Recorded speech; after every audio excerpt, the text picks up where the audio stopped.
Bonjour à tous et bienvenue sur la chaîne de Curious Code. Ici, vous allez voir en fait la construction d'un projet, mais c'est surtout une vidéo explicative et non un tutoriel, malheureusement, comme je l'avais promis. Je vous expliquerai pourquoi je ne peux pas le faire, mais je vous conseillerai d'autres choses à la place. Donc là, on va créer un projet qui s'appelle le générateur d'artistes similaires. Donc si vous aimez quelqu'un, vous êtes complètement fan absolu d'un artiste et vous ne savez plus quoi écouter sur les plateformes musicales, bah là, on va pouvoir utiliser l'API de OpenAI ChatGPT 3.5 Turbo pour le moment parce que j'ai toujours pas accès à GPT-4. Et du coup, vous allez avoir une petite liste d'artistes ainsi qu'une vidéo YouTube. Et je vais vous montrer ça tout de suite en action. Donc on arrive ici sur un site. Bon, là, le site est déployé sur Heroku. Je vous expliquerai cette étape-là pour rentrer dans l'accès protégé. Vous allez avoir juste un petit formulaire. Vous rentrez, par exemple, une artiste telle que Gemma Hayes, qui est trop bien, qui est irlandaise et qui est géniale. Vous appuyez sur Recherche. Vous avez un petit loader. À partir de là, ça va consulter l'API de OpenAI et vous allez avoir dans la même page les résultats de l'API YouTube Data V3 qui va nous donner une vidéo par rapport à l'artiste qu'on a demandé. C'est toujours cool.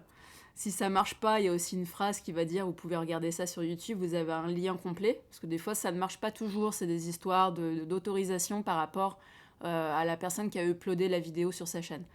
Et là, vous avez la réponse de OpenAI, donc du coup, les suggestions d'artistes, et je vous expliquerai comment ça fonctionne.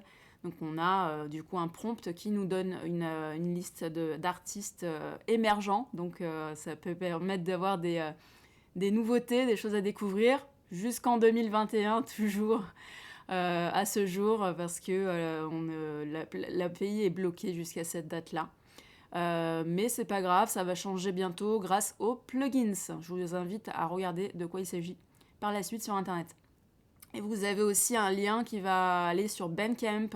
Bandcamp, j'ai choisi cette plateforme-là, c'est OpenAI qui donne le lien parce que la construction de l'URL est très simple, c'est le nom de l'artiste plus bandcamp.com.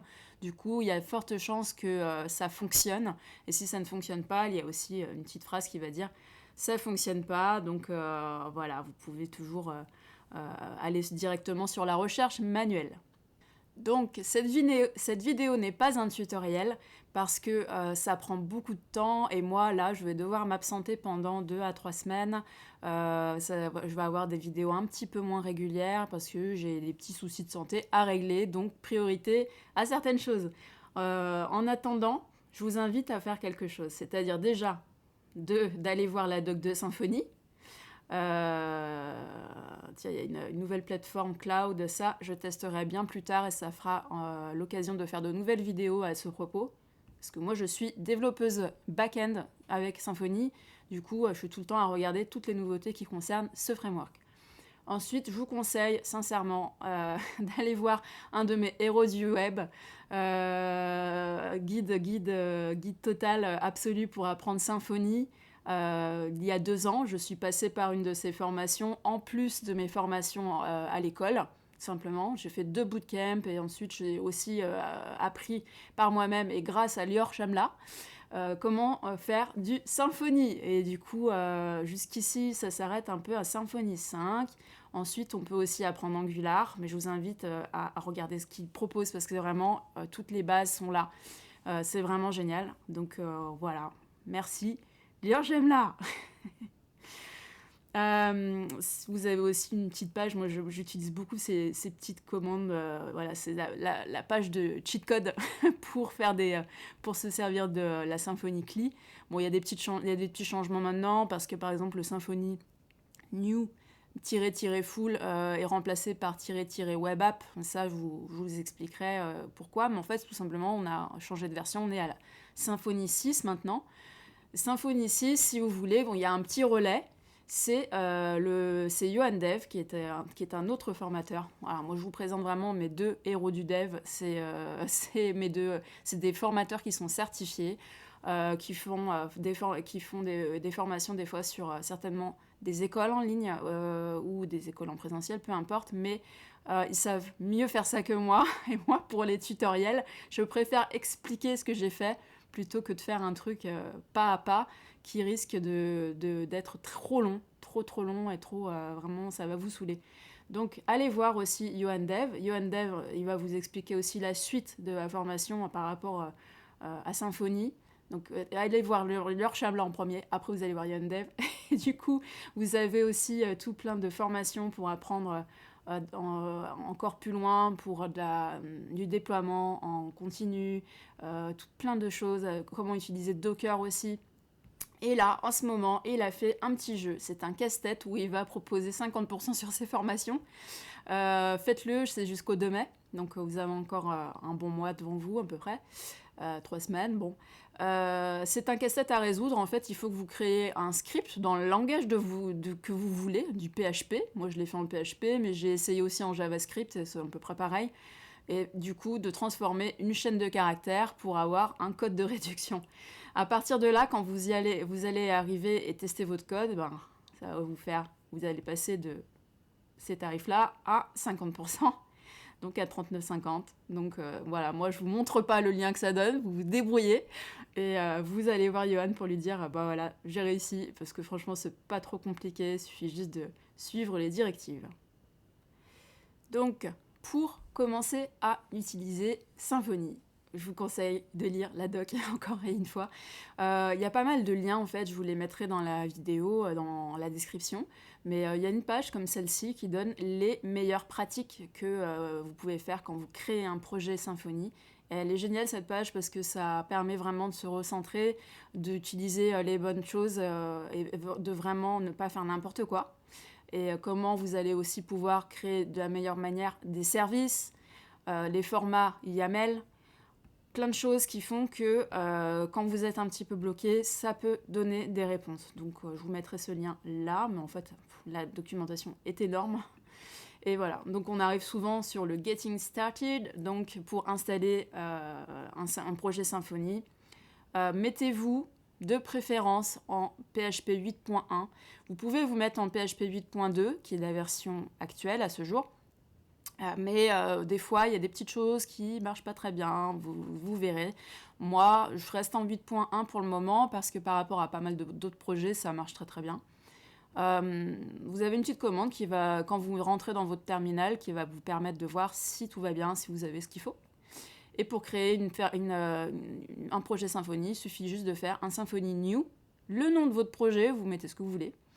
Version 6.2, ça c'est pas obligé de mettre ça, mais vous mettez surtout à la fin Web App si vous voulez quelque chose d'assez complet avec des dépendances, on va dire minimales, et la commande make pour faire des contrôleurs, des formulaires aussi, la commande make form. Il y a pas mal de choses qui sont déjà en place grâce à ce petit alias là, et du coup c'est pas mal. Avant on connaissait les skeletons, des choses comme ça marche toujours. On l'a ici. Moi, je préfère le web app parce que c'est vraiment bien plus complet quand on veut faire des trucs vraiment, des petites web apps rapides. Sinon, le skeleton, c'est plus pour faire des API. Donc voilà, je vous laisserai la doc aussi, mais vous tapez Symfony, vous tombez dessus.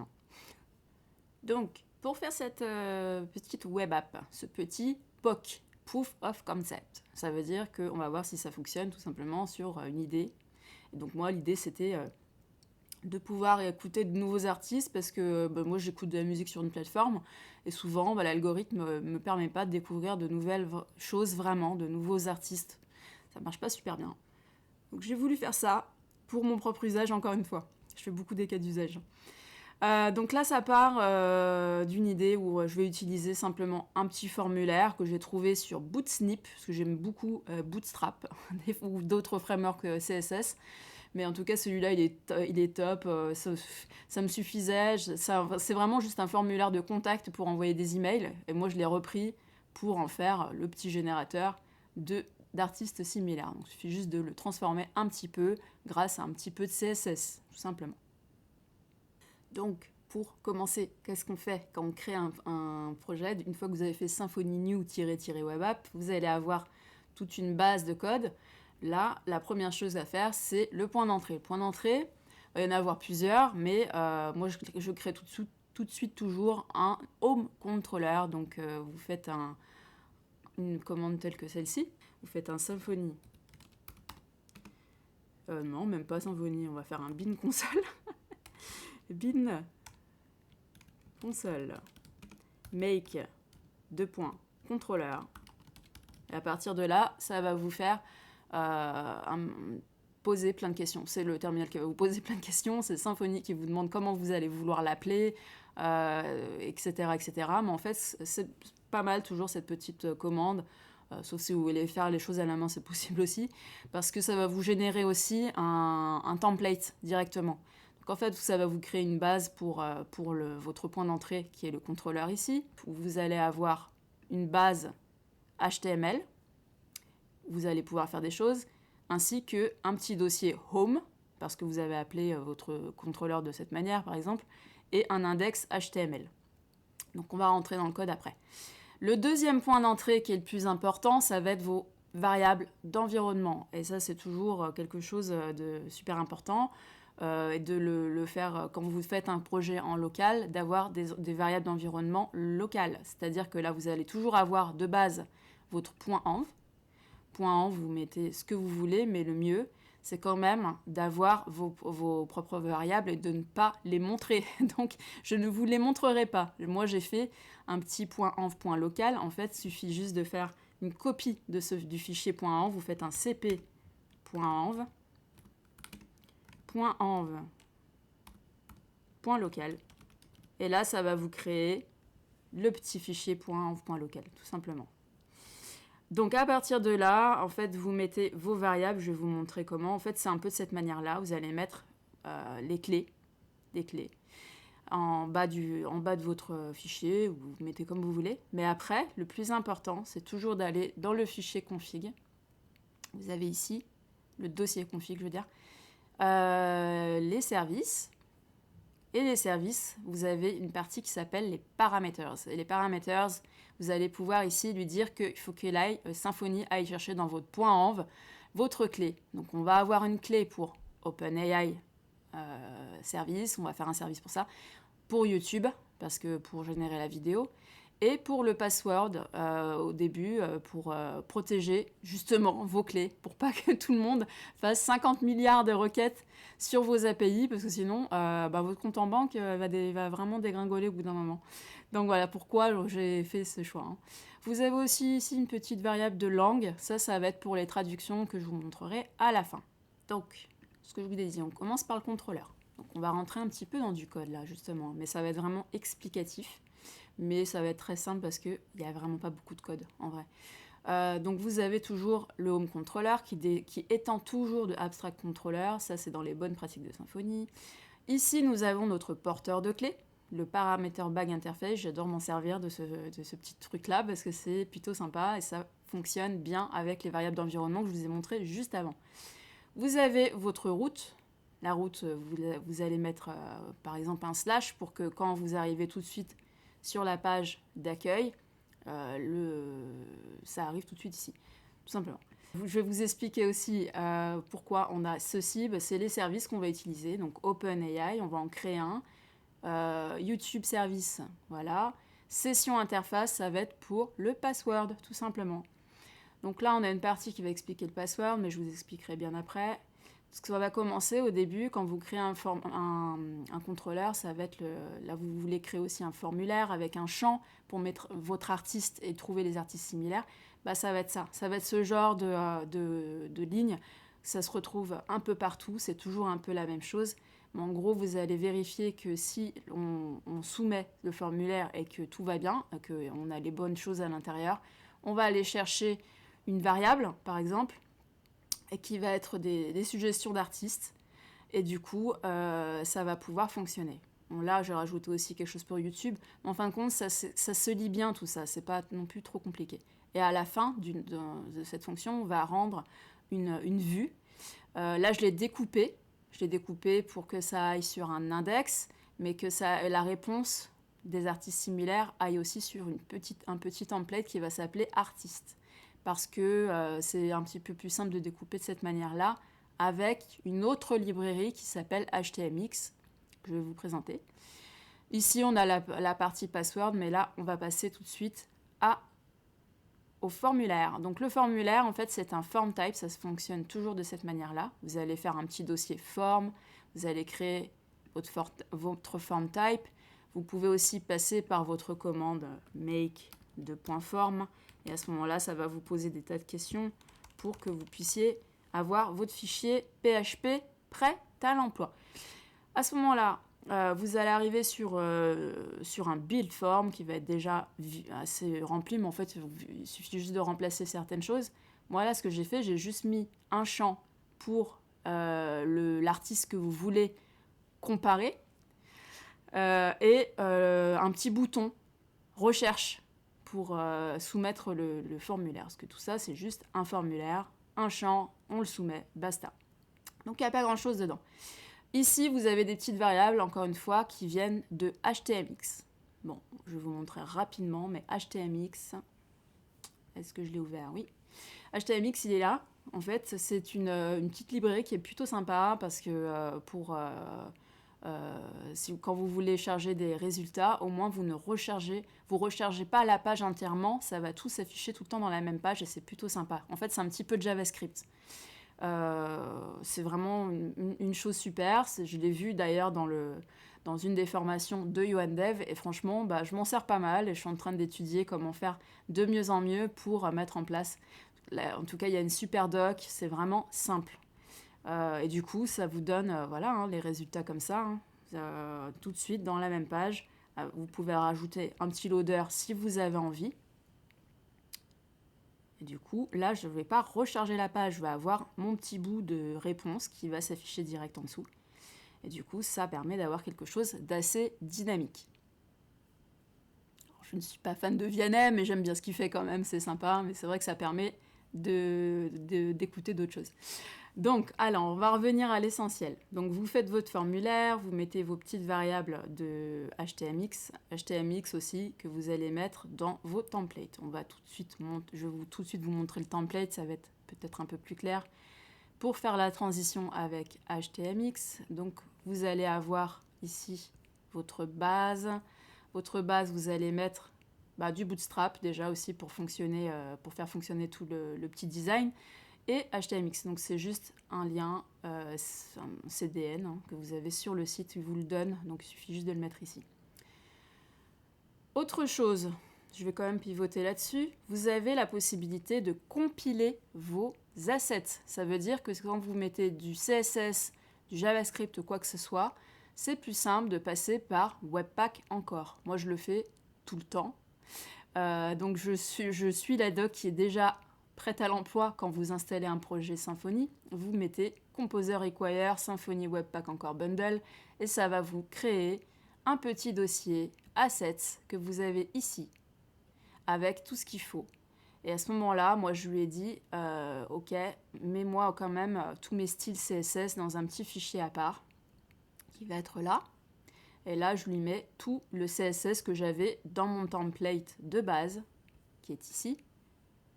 Ça, je vais copier ce CSS. Et à ce moment-là, quand vous faites ensuite un npm run build, ça va vous faire un dossier build que vous avez ici dans public. Et là, vous allez avoir votre CSS JS compilé, plus rapide à charger quand vous allez ensuite déployer votre application, tout simplement. Ici, j'ai aussi mon petit loader. Le loader, c'est la petite roue qui tourne quand on est en train de faire une recherche qui permet à l'utilisateur de rechercher, de patienter surtout. Pour faire un loader, vous avez un petit truc très très simple qui s'appelle loader. Attendez, je vais le retrouver, mais c'est très simple. Le loader SVG, voilà, il s'appelle loading.io. Il est vraiment cool celui-là. Ça permet de faire des barres de progression, plein de choses, mais hyper simple. Là, vous allez pouvoir vous faire votre petit loader. Donc moi, je l'ai fait ici, avec la couleur que vous voulez. Moi, j'ai fait sur un bouton rouge, donc je l'ai plutôt mis noir pour qu'il apparaisse un petit peu mieux. Et vous pouvez changer de forme. Il y a plein de choses gratuites. toutes les formes possibles, même un Pac-Man. Donc franchement, ce lien-là, je vous le mets dans la description, évidemment, si vous voulez changer le loader. Voilà. Donc sans plus attendre, on va créer notre service, le service OpenAI. Alors, pour faire ça, déjà, dans votre contrôleur, vous allez l'instancier, vous allez lui dire qu'il existe, qu'il soit là. Il n'y a pas d'ordre, hein. Soit vous le mettez tout de suite sans qu'il soit encore créé, soit vous le faites après. Il faut toujours vérifier que vous avez aussi mis le use de app service et l'endroit où vous l'avez créé, en fin de compte. Et là, à partir de là, vous allez faire un dossier service avec le nom de votre service. Vous faites attention à toujours mettre un namespace app service. Et ensuite, vous allez ouvrir votre classe avec tout ce qu'il faut de bien dedans. Donc, qu'est-ce que j'ai fait dans le service? J'ai mis toujours mon petit porteur de clé pour mettre ma clé OpenAI. Je vous apprends rien, il va falloir aller sur OpenAI.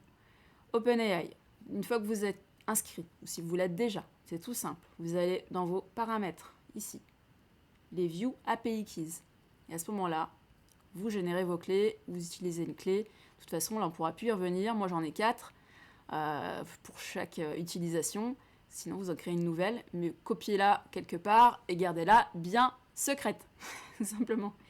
Donc, ensuite, là, on a une formation, un format de réponse, mais ça, j'y reviendrai un petit peu plus tard, parce que ça, c'est pour le prompt, pour que ça s'affiche bien. Donc, on a surtout notre fonction principale dans ce service qui s'appelle le Get Artist Suggestions. C'est bien de nommer les choses pour qu'elles servent à quelque chose, qu'elles soient efficaces et compréhensibles. À ce moment-là, vous allez dire que vous avez besoin de votre clé. Là, on va ouvrir un client qui va, c'est-à-dire votre machine, qui va aller consulter l'API. Là, c'est la configuration, en fin de compte, d'une API qui est faite pour PHP, qui s'appelle tout simplement, attendez, Tectalic. Attendez. Elle est où celle-là? Voilà, Tectalic. Tectalic exactement. On va aller voir juste rapidement. Il faut juste lire la doc comme d'habitude. Et ça vous dit ce qu'il faut faire pour mettre en place votre configuration, tout modèle, avec les choix. Et si dans les choix, dans le tableau de choix, on a une réponse, on affiche la réponse. Donc en gros, en utilisant la doc de ce dépôt de code, vous allez pouvoir mettre en place la config qu'il faut. Donc on a notre requête pour aller sur ChatGPT, sur OpenAI. Moi, j'utilise toujours GPT 3.5 Turbo. Oui, je le dis de cette manière-là parce qu'en fait, ça fait très longtemps que je suis en liste d'attente sur ChatGPT 4 et je n'ai toujours pas accès, donc franchement c'est frustrant. Et ça marchera encore mieux une fois que j'aurai juste remplacé ce petit bout de code par 4. Donc on fait du chat completion ici, où on va expliquer à l'API qu'on a une sorte de système qui va lui poser des questions.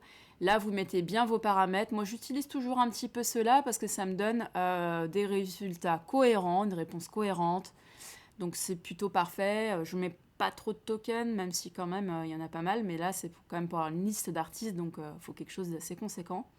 Et au niveau de la fréquence présence, là, je vous laisse regarder la doc parce que moi, ça correspond à mes besoins en tout cas. Donc là, je mets un petit contrôle d'erreur quand même pour vraiment vérifier qu'on a bien une réponse à afficher. Donc du coup, ça permet d'avoir quelque chose d'assez cohérent. Et que sinon, si ça ne marche pas, on met une réponse que ça ne marche pas. Et on retourne des suggestions dans la variable réponse, tout simplement. Donc tout ça, ça va s'afficher après grâce au contrôleur et au template. Et là, j'ai rajouté une petite fonction supplémentaire parce que dans le prompt, ça ne s'affichait pas, on va dire, de manière cohérente. Les liens n'étaient pas cliquables, donc j'ai rajouté quelque chose qui permet de faire un petit lien cliquable en cherchant les HTTP. Voilà, tout simplement. En faisant cette petite fonction, ça va en ajoutant une regex, le mot barbare, que tous les devs adorent. Ça permet de détecter des chaînes de caractères, de faire quelque chose avec qui soit super bien. Donc là, ça va me remplacer mes chaînes de caractères avec ce qu'il faut pour que ça fasse des retours à la ligne, que certaines parties ça finisse par un point. Voilà, je lui apprends à écrire tout simplement. J'apprends à OpenAI d'écrire. Donc, à partir de là, ce qui est le plus important en fait au sein de ce service, c'est le prompt de ChatGPT.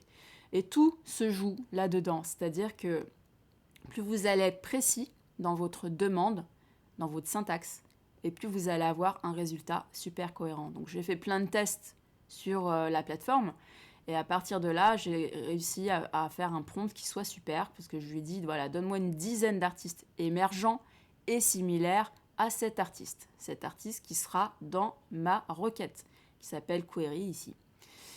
Là, on a des caractères d'échappement, les petits points, les petits slash à l'envers n, c'est pour vraiment lui dire, hop, j'ai fini ma requête, voilà, tu peux y aller, je t'envoie ce qu'il faut dans mon champ, je veux les artistes similaires à Madonna. Donc, je lui demande aussi, donne un lien pour acheter la musique. Donc, j'ai essayé toutes les plateformes et en fait, quand ça donne des liens, parce qu'il peut le faire, hein, ChatGPT, d'aller sur Amazon, sur Deezer, je ne fais pas trop de pub, mais quand même, sur Spotify, ce que vous voulez, toutes les plateformes, mais il invente des URL, il ne permet pas de pouvoir y accéder. Sauf Bandcamp. Donc, tu vas sur Bandcamp, tu suggères d'autres noms de plateformes sans URL si tu n'y arrives pas. Voilà. Et du coup, tu me donnes l'URL direct pour faire une recherche manuelle. Donc j'ai fait un super prompt. En gros, c'est le méga prompt. Pour faire ça, après, vous pourrez vous amuser à aller encore plus loin et vraiment spécifier votre demande encore plus pour avoir quelque chose d'encore plus précis, tout simplement. Donc tout se joue ici. Vraiment, l'essentiel est dans le prompt. J'ai l'impression de vous engueuler en fait. Donc ensuite... Par la suite, on va pouvoir ajouter YouTube. Donc pour ajouter YouTube, donc, on va repasser ici. Alors on va mettre Dueli parce que j'aime beaucoup. Hop. Donc ça nous met une super vidéo, super titre, j'adore. Et du coup pour afficher cette petite vidéo, nous allons devoir suivre la doc, comme d'habitude. Donc en fait, il vous faut en fait des identifiants pour accéder à l'API YouTube Data V3. Ici, on a un lien que je vous mettrai toujours en description où vous allez avoir toutes les explications pour avoir votre clé. Donc, il faut que vous disposiez d'un compte Google, il faut que vous allez sur Google Developer Console.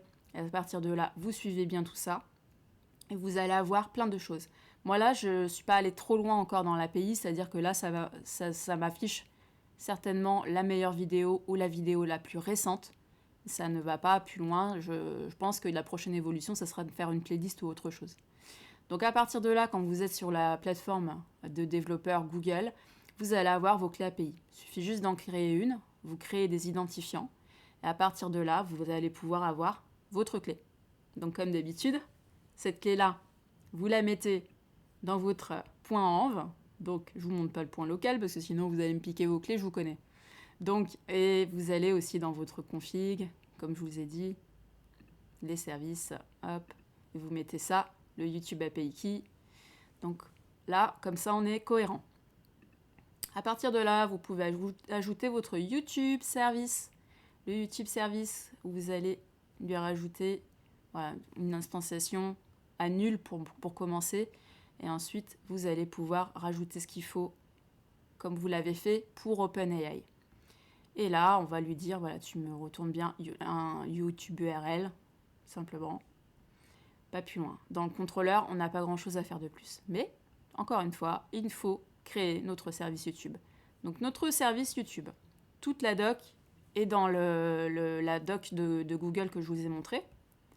Donc, vous allez avoir tout ici, comment faire pour faire votre requête. Et là, vous allez du coup rajouter une dépendance pour Google Service de YouTube.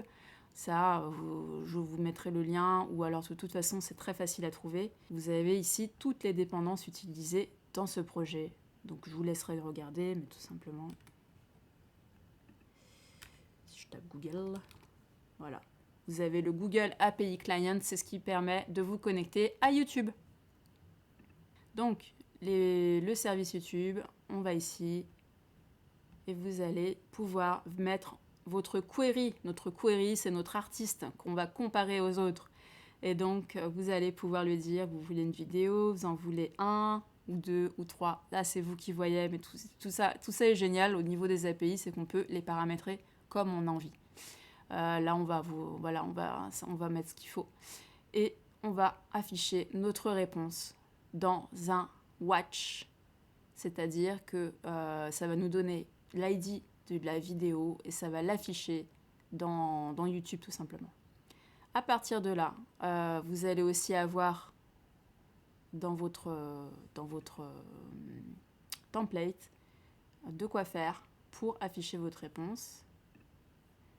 C'est-à-dire que là, vous allez devoir quand même rajouter dans cette partie ici le cas de YouTube qui existe et donc de l'afficher dans un petit lecteur vidéo qu'on voit ici qui s'appelle un iframe.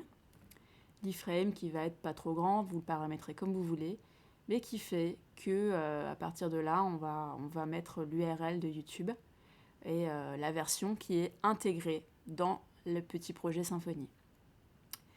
Donc là, pareil, je vous avais pas montré ça, mais pour les artistes, pour les suggestions d'artistes, c'est une boucle. C'est toujours, ça fonctionne sous forme de boucle où on va aller piocher dans les choses que j'ai mis en paramètres pour les résultats de notre requête et de les afficher de cette manière. Là, je ne vais pas aller beaucoup plus loin dans cette construction, c'est-à-dire que là, dans les accolades, c'est du Twig qui fonctionne un peu comme de l'HTML, hein, mais c'est des cas de logique et d'aller chercher les bonnes choses aux bons endroits.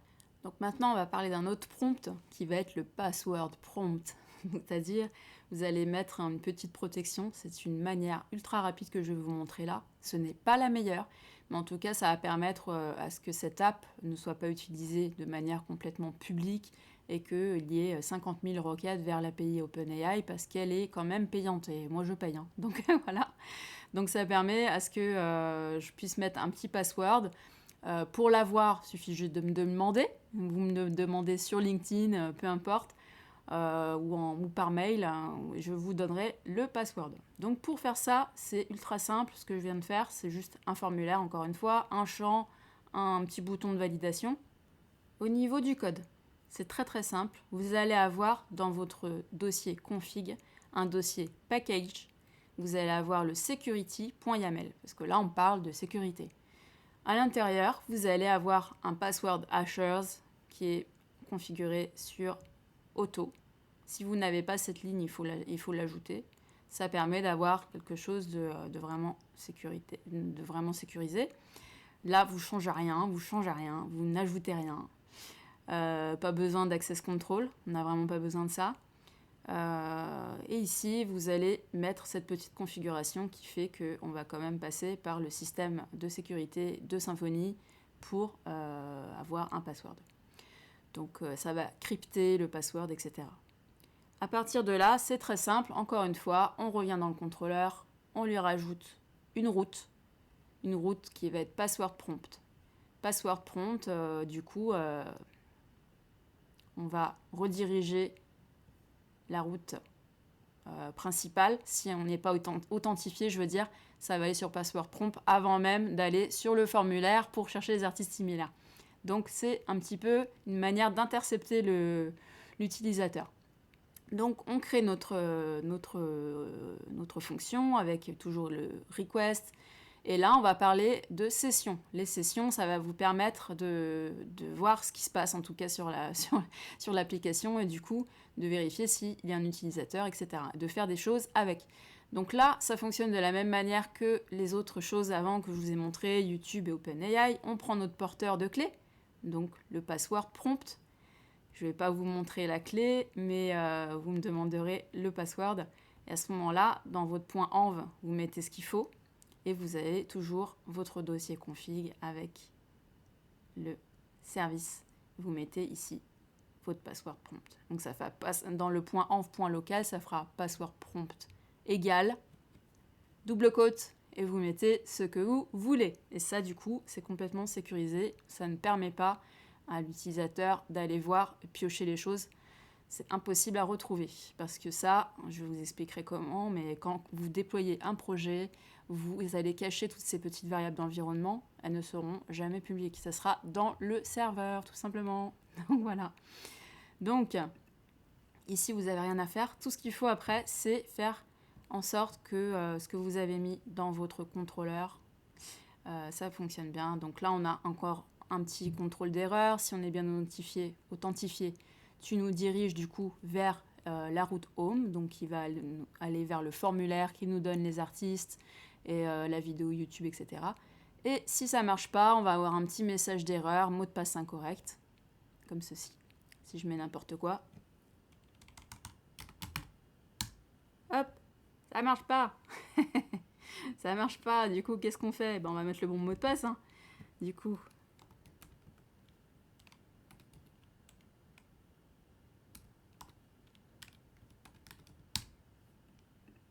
Là, ça marche. On a accès à la route home. Slash. Donc, on a là, c'est bon, tout est OK. Je suis bien authentifié. Donc, ce qu'il suffit de faire après, c'est de rendre une vue. Donc, encore un template qui s'appelle le password prompt. Hein, je l'ai nommé comme ça s'appelle. Pour le password. Donc là, on va avoir juste le petit formulaire avec un champ. J'ai laissé la petite image de fusée. Ça, je pense que je changerai ça un peu plus tard. Donc on a notre message d'erreur. Dans un message flash, c'est ce que vous avez vu, le petit message rouge qui dit erreur, erreur, attention, danger. Donc à ce moment-là, ça ne peut pas marcher. Donc tout simplement, il n'y a rien à expliquer de plus là. On met le mot de passe, on valide. Donc là, je viens de vous montrer la manière, mais la plus basique de sécuriser une petite app comme ça. Normalement, il vaudrait mieux passer par la création d'un utilisateur pour qu'il puisse rentrer son username ou son email et lui mettre son password, de pouvoir faire en sorte aussi qu'il puisse créer son password ou de faire un mot de passe oublié. Il y a des tas de choses pour authentifier un utilisateur. Bon, moi, je voulais faire quelque chose de super light. Si vous voulez avoir par exemple quand même un petit password crypté que vous allez mettre en variable d'environnement pour avoir quelque chose de bien sécurisé, vous pouvez toujours lancer ce genre de commande qui s'appelle le security encode password. Vous faites un bin console, voilà. Security 2. Encode password, du coup vous allez avoir quelque chose de super crypté. Donc je vous invite à faire mieux sur quelque chose qui est nécessaire. Si vous allez regarder par exemple les vidéos précédentes, surtout sur le projet du chatbot, là j'avais mis en place une petite base MySQL pour permettre l'authentification d'un utilisateur. Donc je vous laisse regarder la chaîne sur les autres vidéos. Donc qu'est-ce qui va nous manquer? Les traductions. Les traductions, c'est plutôt pas mal à intégrer aussi dans votre app, surtout quand vous avez des utilisateurs qui viennent un peu partout et que leur langue par défaut, qu'ils passent par un smartphone ou par un ordinateur, des fois ça peut être de l'anglais. Donc ce serait intéressant de pouvoir traduire l'app et ça c'est super simple. Symfony le permet aussi. C'est-à-dire vous avez une petite commande dans votre terminal que vous mettez ici, vous mettez un composer require Symfony/translation et à ce moment-là ça va vous mettre des petites configurations un petit peu partout, mais en fait il n'y a pas grand-chose à faire.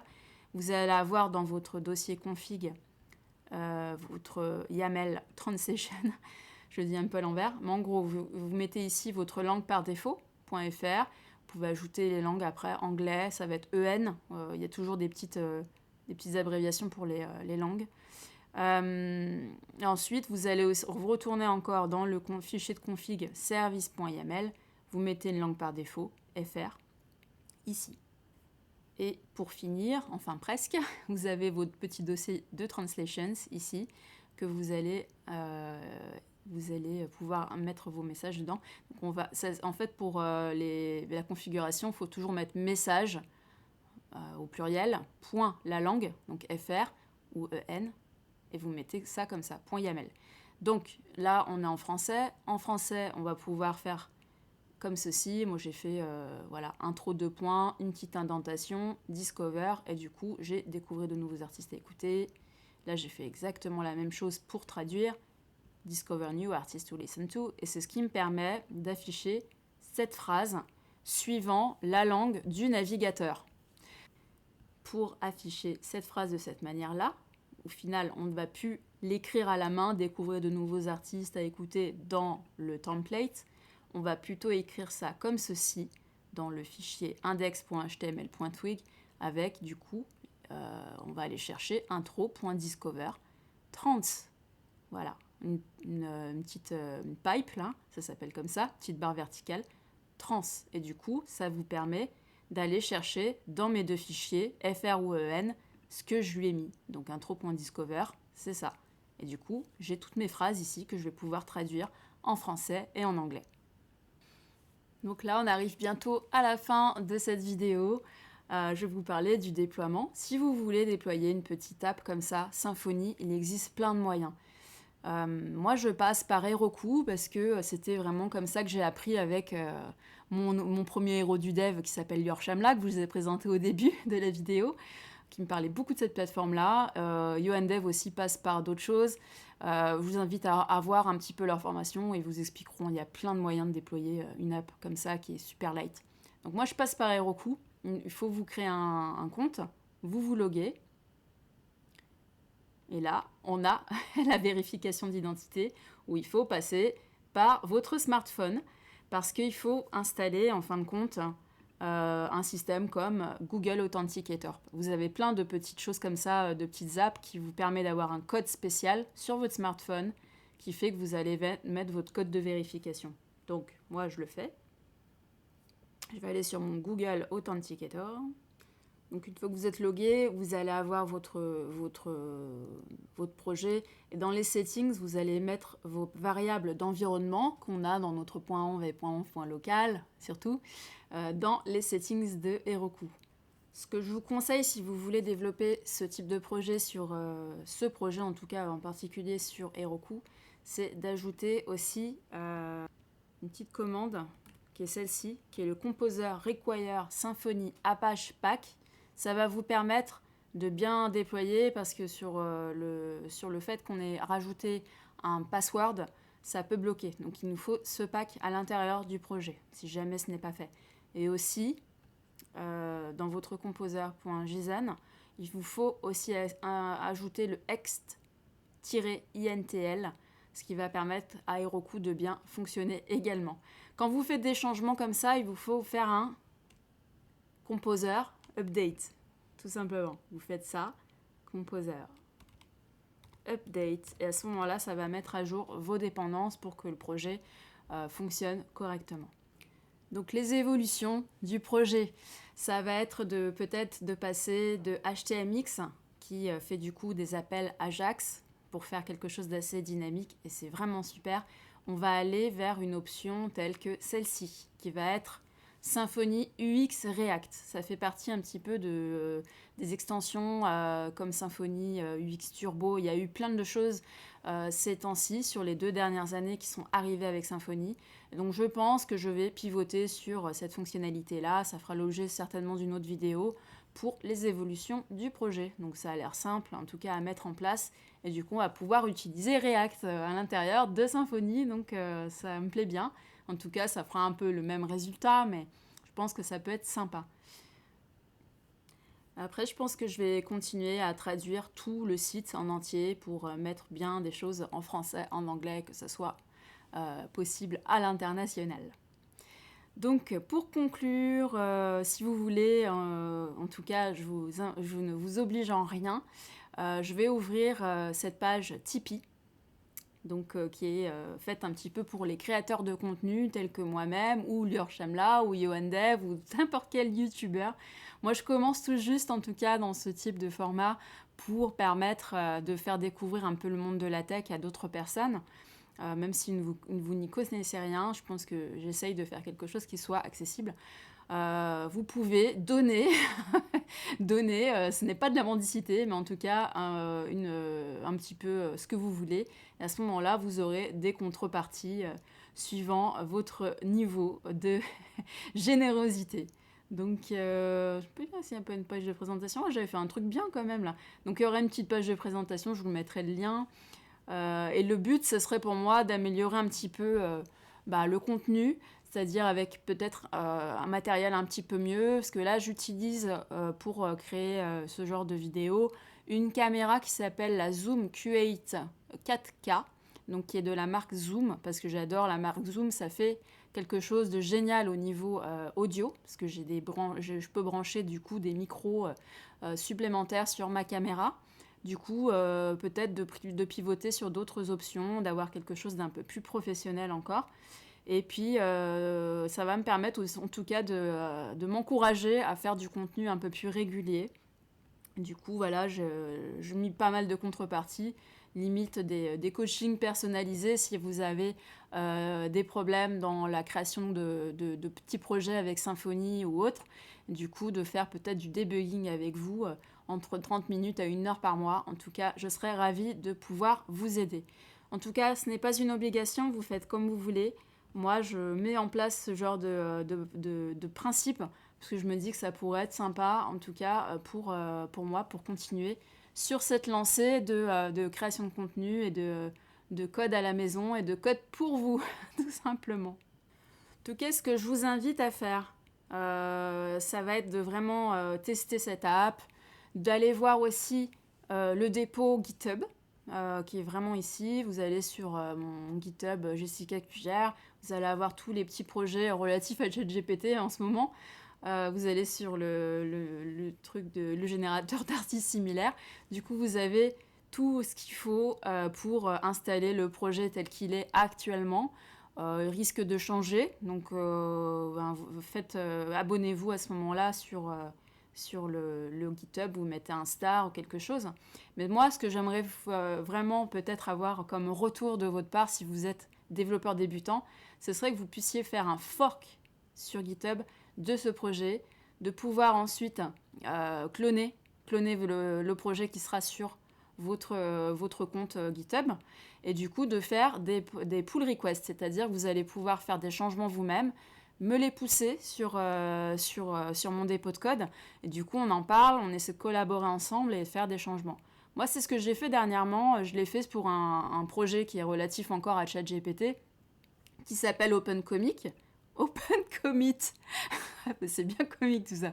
Et du coup, c'est un développeur qui a fait ça. C'est en fait le moyen de pouvoir faire des commits. Donc c'est propre à Git en fait. Hein, que vous allez sur GitHub, GitLab, Bitbucket ou peu importe. Vous allez toujours utiliser Git. Et généralement, vous allez faire du git add un fichier, etc. Et vous allez mettre un petit message pour indiquer vos changements. Du coup, moi, j'ai installé cette librairie et puis je me suis dit, ah là là, il manque des petites choses. Parce que, en fait, moi, dans mon code, par exemple, quand je suis sur ce projet-là, j'ai plusieurs flux. Ça, je l'ai déjà expliqué sur une vidéo précédente. Du coup, j'ai fait une pull request pour que ce projet soit un petit peu plus cool et qu'on puisse avoir la possibilité de pousser le code sur GitHub ou sur Heroku, simplement, ou d'autres flux où vous voulez mettre votre code. Donc voilà, je vous invite vraiment à collaborer si vous pouvez, et surtout à vous abonner, comme d'habitude, sur YouTube. Et puis on se tient au courant pour la suite. Je pense que je referai du contenu d'ici peut-être 3 semaines, 1 mois, le temps pour moi de me rétablir et de faire plein de choses encore pour vous et d'avoir des échanges plus réguliers. Donc je vous dis à très bientôt. Je vous souhaite de bons codes. J'espère que vous serez toujours aussi curieux et que vous reviendrez me voir ici ou ailleurs. Je vous dis à très bientôt. Bye.